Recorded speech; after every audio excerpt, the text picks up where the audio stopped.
নমস্কার দর্শক বন্ধুরা, রেস স্পোর্টসের পর্দায় আপনাদের সকলকে স্বাগত। এই মুহূর্তে আমি রয়েছি যুবভারতী ক্রীড়াঙ্গনের ট্রেনিং গ্রাউন্ড 1-এর ঠিক বাইরে, এবং এই ট্রেনিং গ্রাউন্ড 1-এই কিন্তু আজকে মোহনবাগান দল তাদের কিন্তু অনুশীলন চালাচ্ছে এবং সামনে কিন্তু তাদের আইএসএল প্লে অফের ম্যাচ রয়েছে এবং তার আগে কিন্তু জোরকদমে অনুশীলনে মগ্ন মোহনবাগান ফুটবলাররা। আজকের অনুশীলনে যেই জিনিসটা আমরা দেখতে পেলাম, আপনারা কিন্তু জানেন যে জাতীয় দলের শিবিরে চোট পেয়ে পুনরায় কলকাতায় ফিরে কিন্তু মোহনবাগান দলের সঙ্গে যোগ দিয়েছেন মনবীর সিং। এবং গত দুদিন কিন্তু আপনারা আমাদের প্রতিবেদনে দেখেছেন যে মনবীর কিন্তু অনুশীলনে এলেও তিনি কিন্তু কোনোভাবে অনুশীলনে নামেননি, পায়ে আইস প্যাক বেঁধেই কিন্তু তিনি সাইডলাইনের ধারেই থাকতেন।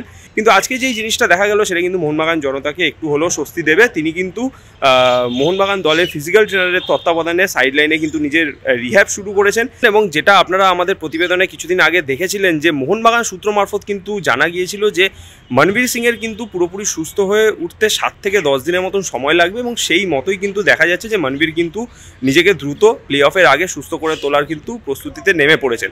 অপরদিকে চোটের কবলে কিন্তু ছিলেন দলের আরও 3 ফুটবলার, তারা হলেন জেমি ম্যাকলারেন, আশিস রায় এবং সাহাল আব্দুল সামাদ। এবং আজকের অনুশীলনে কিন্তু আমরা যেটা দেখতে পেলাম যে জেমি ম্যাকলারেন, আপনারা জানেন যে বেশ কিছুদিন তার কিন্তু একটা পুরনো চোটের কারণে তিনিও কিন্তু পুরো দলের সঙ্গে অনুশীলন করতে পারছিলেন না। তবে আজকে কিন্তু জেমি ম্যাকলারেন মূল দলের সঙ্গে কিন্তু ছুটিয়েই অনুশীলন সারছেন, এবং তারই পাশাপাশি আশিস রায় এবং সাহাল আব্দুল সামাদ এই 2 ফুটবলারও কিন্তু চোট সারিয়ে ফিরে গোটা দলের সঙ্গে কিন্তু বেশ চুটিয়ে সাহাল আব্দুল সামাদ এবং আশিস রায় চুটিয়ে কিন্তু দলের সঙ্গে পুরোপুরিভাবেই কিন্তু অনুশীলন করছেন।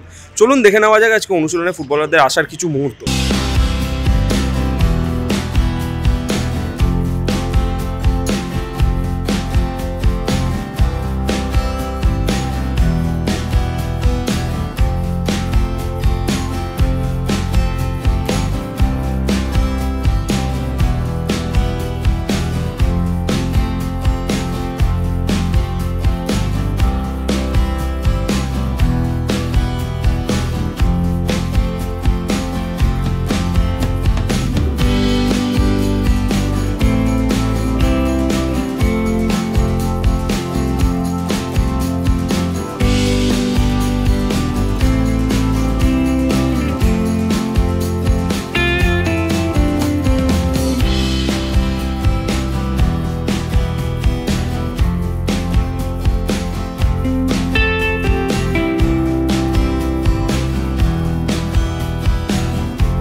যুবভারতী ক্রীড়াঙ্গন থেকে সায়ন দে, রেস স্পোর্টস।